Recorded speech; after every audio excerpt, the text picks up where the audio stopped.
네, 오늘은 고난 중에도 희망을 품을 수 있는 세 가지 이유라는 제목으로 함께 말씀을 나누기 원합니다. 시편 31편 14절에서 16절까지의 말씀입니다.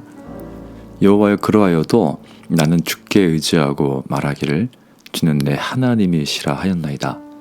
나의 앞날이 주의 손에 있사오니 내 원수들과 나를 핍박하는 자들의 손에서 나를 건져 주소서. 주의 얼굴을 주의 종에게 비추시고 주의 사랑하심으로 나를 구원하소서. 우리가 세상을 사는 동안 좋은 것, 나쁜 것, 그리고 추한 것을 시시때때로 만나게 됩니다. 항상 좋은 일만 있는 것도 아니고 나쁜 일만 우리를 짓누르는 것도 아닙니다. 살면서 여러 감정이 우리 마음에서 교차할 때 그것들을 어떻게 다루고 해석하느냐는 매우 중요한 일입니다. 특히 하나님의 자녀로 살아가는 우리가 이 걱정과 슬픔에 직면했을 때 그것을 어떻게 다루고 해석해야 할까요? 이 코리텐 붐의 피난처라는 책 속에 나오는 한 소녀는 아빠와 기차 여행을 하는데 아빠에게 계속 표를 잘 가지고 있는지 걱정을 하면서 물어봅니다. 그럴 때마다 아빠는 잘 가지고 있다며 걱정하지 말라고 이야기를 해줍니다. 이야기 속의 소녀는 코리텐 붐 자신을 말합니다. 코리는 어린 시절 부모님과 여행을 할 때면 아버지에 대한 신뢰가 부족해서 아버지가 다 알아서 할 거라는 것을 믿지 못했습니다. 혹 표를 잃어버리지는 않을까, 여행 당일에 표를 못 구하는 것은 아닐까 걱정을 했습니다. 세월이 지나서 코리가 하나님을 향한 믿음을 가졌을 때 깨달은 것이 있습니다. 그것은 하나님이 우리에게 표를 주시는 날은 여행 당일이지 그 전날에 주시는 것이 아니고 하나님은 누구보다 안전하게 우리가 사용할 표를 잘 간직하고 계신다는 믿음이었습니다. 우리는 죄의 속성을 고스란히 담고 있는 세상에서 이 마음의 상처와 실망 그리고 상실과 이 개인적인 실패를 경험합니다. 그리고 그것들은 우리 안에 누구도 신뢰할 수 없다는 부정적인 감정을 만듭니다. 심지어 하나님마저도 못 믿는 불신앙을 가지게 합니다. 그래서 현세에서 영원한 하나님의 나라로 여행하고 있는 우리는 하나님이 어떤 분인가를 아는 것이 중요합니다. 하나님은 우리에게 필요한 표를 주시는 분입니다. 그 날이 오늘이라면 내게 필요한 표가 지금 오고 있는 중이라는 것을 우리는 알아야 합니다. 설령 오늘이라고 생각했던 마음에 표를 기다렸지만은 표가 도착하지 않았다면 이는 불행이 아니라 하나님이 더 좋은 여행을 위해서 다른 표를 준비하셨다는 것을 신뢰해야 합니다. 이것은 우리의 상황을 합리화하는 것이 아니라 성경이 말하는 하나님이 우리에게 일하는 방식이고 우리는 이러한 하나님의 일하는 방식을 그리스도 안에서 확신할 수 있습니다. 여러분이 만약 고난 가운데 이 걱정과 슬픔으로 보내고 있다면 하나님이 여러분에게 어떻게 일하시는지를 복음을 통해서 들어야 합니다. 첫 번째로 하나님은 우리가 안전하기를 원하시고 안전을 주시기 위해서 아들을 우리에게 주셨다는 사실을 기억해야 합니다. 여호와여, 그러하여도 나는 주께 의지하고 말하기를 주는 내 하나님이시라 하였나이다. 나의 앞날이 주의 손에 있사오니 내 원수들과 나를 핍박하는 자들의 손에서 나를 건져 주소서. 주의 얼굴을 주의 종에게 비추시고 주의 사랑하심으로 나를 구원하소서. 우리가 고통스럽게 느끼는 모든 문제는 사람들의 죄성으로부터 시작이 되었습니다. 시편 31편을 쓴 다윗도 자신을 고통스럽게 만드는 문제가 있었습니다. 하지만 그를 고통스럽게 만들었던 문제가 곧 해결될 것이라는 확신을 다윗은 가지고 있었습니다. 이 다윗의 확신은 그가 하나님이 어떤 분인가를 알았기 때문입니다. 하나님은 우리에게 수고하고 무거운 짐진 자들아 다 내게로 오라. 너의 모든 짐, 공황, 불확실한 미래로 들썩이는 마음의 짐을 다 가지고 오라. 그리고 내가 베푸는 사랑의 통치 아래에 살도록 해라. 그러면 너의 영혼이 쉼을 얻을 것이라고 말씀합니다. 우리가 하나님의 이 말씀을 신뢰해도 되는 이유는 무엇일까요? 우리의 안전과 평화를 약속하시는 하나님을 신뢰할 수 있는 이유는 하나님이 우리를 사랑하시기 때문에 자신의 아들을 우리의 죄를 위한 대속의 희생 제물로 주셨기 때문입니다. 예수님이 우리의 죄를 대신 담당하시고 우리에게 주신 것은 자신의 영원한 평화와 하나님의 영원한 사랑과 생명을 누리는 은혜를 주셨습니다. 이러한 약속이 확정된 것은 우리를 위해서 죽으신 그리스도께서 죽음에서 다시 살아나신 것을 통해서 알 수 있습니다. 우리는 수많은 예약을 잡아놓고 일정이 돌아오면 그 티켓을 손에 놓으려고 분주하게 움직입니다. 하지만 죄의 속성 아래에 있는 세상은 우리에게 호락호락하지 않습니다.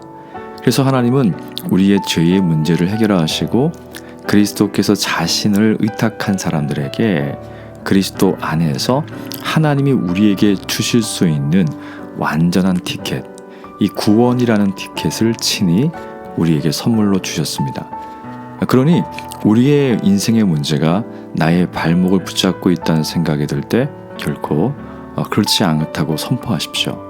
하나님은 아들 안에서 우리에게 완전한 구원의 티켓을 선물로 주셨고 그 티켓은 어떠한 경우에도 해소되지 않습니다. 그러니 우리의 조급함과 두려움 때문에 속단하지 말고 하나님을 신뢰함으로 삶의 문제에서 우리를 능히 구원하실 하나님을 바라보고 하루를 우리는 살 수 있어야 됩니다. 두 번째로 우리가 기억해야 될 것은 하나님은 우리의 감정을 알고 계신다는 것입니다. 이 슬픔은 우리의 삶을 압도할 수 있는 감정 중에 한 가지입니다. 저의 경우에 10대 때 겪은 친구의 죽음이 제가 처음 느낀 압도적인 슬픔이었습니다. 그날 이후에 제 감정은 깊은 슬픔에 상처가 났고 그 어떤 것도 친구가 살아있을 때처럼 저의 감정을 회복시켜 줄 수 없다는 것을 알게 되었습니다.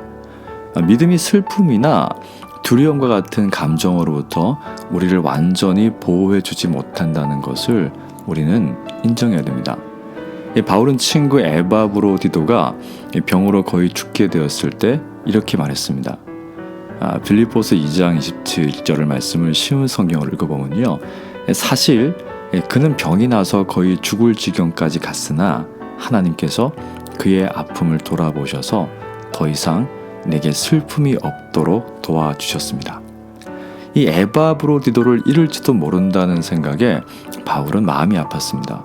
물론 죽음이 끝이 아니라는 것을 잘 알고 있었지만 이 상실을 경험하는 것은 연약한 우리에게 너무 혹독한 일입니다.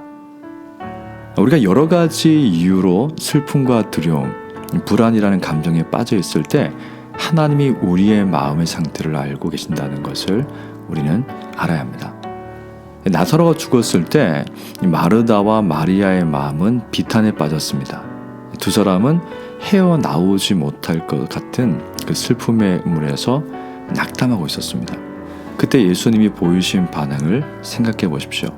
요한복음 11장 33절에서 35절의 말씀을 보면 예수님께서 마리아와 마리아의 뒤를 따라온 유대인들이 우는 것을 보셨습니다. 예수님의 마음은 격한 감정이 들면서 몹시 아파하셨습니다.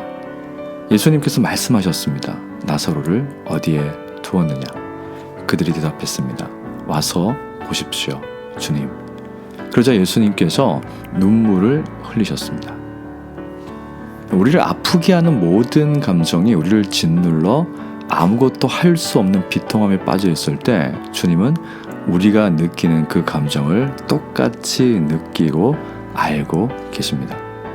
주님은 알고 계시는 것에 그치지 않으시고 우리의 모든 고통의 문제를 걷어내시고 우리의 상한 감정을 치유하시기 위해서 우리의 모든 슬픔과 질고를 지고 십자가에서 죽으셨습니다. 지금 여러분을 짓누르는 큰 아픔과 두려움과 불안한 마음이 있을 것입니다. 주님께서 여러분 대신에 그 죄와 그 결과인 죽음을 담당하시고 죽임을 당하셨습니다. 그래서 이제 여러분이 겪는 모든 고통의 문제는 그리스도 안에서 해결되었습니다. 지금도 여전히 진행 중인 것 같은 슬픔이 있어도 주님 때문에 그 슬픔이 우리를 완전히 짓눌러서 우리의 삶을 망칠 수 없습니다. 그것을 어떻게 알 수 있을까요? 십자가에서 죽으신 그리스도는 우리를 대신하여 죽었습니다. 그분의 죽음은 우리의 죄의 결과입니다. 그러나 주님은 죄의 값을 치르시고 3일 만에 부활하셨습니다. 이 성경은 주님의 죽음이 우리의 죽음이요, 주님의 부활이 우리의 부활이라고 선포합니다. 우리가 그리스도와 함께 죽었다면 또한 그리스도와 함께 살아날 것도 믿어야 됩니다. 그러므로 우리는 부활하신 주님께서 우리의 모든 슬픔과 고통이 남긴 상처를 싸매어 주시는 정도가 아니라 주님이 영광의 몸으로 부활하신 것처럼 우리의 모든 감정의 찌꺼기를 뽑아내어 던져버릴 수 있도록 우리의 모든 상실을 영광스럽게 회복시켜서 완전한 기쁨과 자유를 주실 것을 신뢰할 수 있습니다. 주님은 우리의 슬픔을 공감하시고 위로하실 뿐만이 아니라 우리의 상실을 영광스럽게 회복시켜 주실 수 있는 유일한 구원자이십니다. 마지막 세 번째로 우리는 깊은 슬픔 가운데도 소망을 기대할 수 있습니다.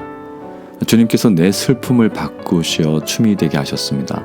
주님께서 내 슬픔의 옷을 벗기시고 기쁨의 옷을 입혀 주셨습니다. 예수님이 친구 나사로의 무덤 앞에 섰을 때 주님은 자신의 마음의 슬픔을 있는 그대로 표현하셨습니다. 나사로의 질병과 그의 죽음, 주님은 개인의 죽음에 대해서 무감각한 분이 아니라 마치 자신의 형제가 죽은 것처럼 아파하시고 슬픔을 보이셨습니다. 이것이 우리를 향한 하나님의 마음입니다. 우리가 이유를 알 수 없는 우울증으로 하루 종일 깊은 슬픔으로 괴로워할 때, 암 진단으로 시한부 인생을 선고받아 죽음이라는 공포에 절망할 때, 하나님은 우리가 직면한 모든 고통의 문제를 결코 가볍게 여기지 않으시고 심각하게 받아들이고 자신의 일처럼 생각하십니다. 하나님이 우리의 아픔에 깊이 공감하시고 자신의 일처럼 여기시기 때문에 우리는 고난 가운데 있을 때도 절대 혼자가 아니라는 것을 알게 됩니다. 우울증으로 무기력할 때 나의 곁에서 내가 절망의 늪으로 빠지지 않도록 나를 붙잡아 주실 수 있는 분 예수 그리스도가 계신다는 것을 우리는 기억해야 됩니다. 이 중환병으로 죽음을 선고받았을 때 주님은 나보다 앞서 나의 모든 죄를 대신 담당하시고 죽으셨을 뿐만이 아니라 나를 대신해서 지옥으로까지 내려가셨습니다. 우리가 겪을 수 있는 모든 지독한 슬픔 중에도 소망을 가질 수 있는 이유는 하나님이 나를 아신다는 것입니다. 그리고 하나님은 우리의 인생의 가장 근본적인 문제인 죄의 문제를 아들을 통해서 해결하심으로 우리가 어떤 소망 없는 상황에 떨어져도 우리가 안전하며 우리를 구원하신다고 말씀합니다. 그리스도께서 우리의 죄를 담당하시고 죽으심으로 우리의 모든 고통의 문제는 잠시 잠깐 우리를 슬프게 할 수 있지만 우리를 영원한 절망에 빠뜨릴 수 없습니다. 그리스도께서 부활하심으로 우리의 인생이 어떤 불행을 만나더라도 우리도 그리스도 안에서 영광스러운 몸으로 부활한다는 것은 우리가 이 세상을 살 때에도 우리가 죽어서도 우리를 사랑하시는 하나님의 구원을 경험하게 된다는 것을 가르쳐 줍니다. 그리스도 안에 있는 모든 사람들은 슬픔 가운데도 확실한 소망을 가질 수 있는 이유가 바로 이것입니다.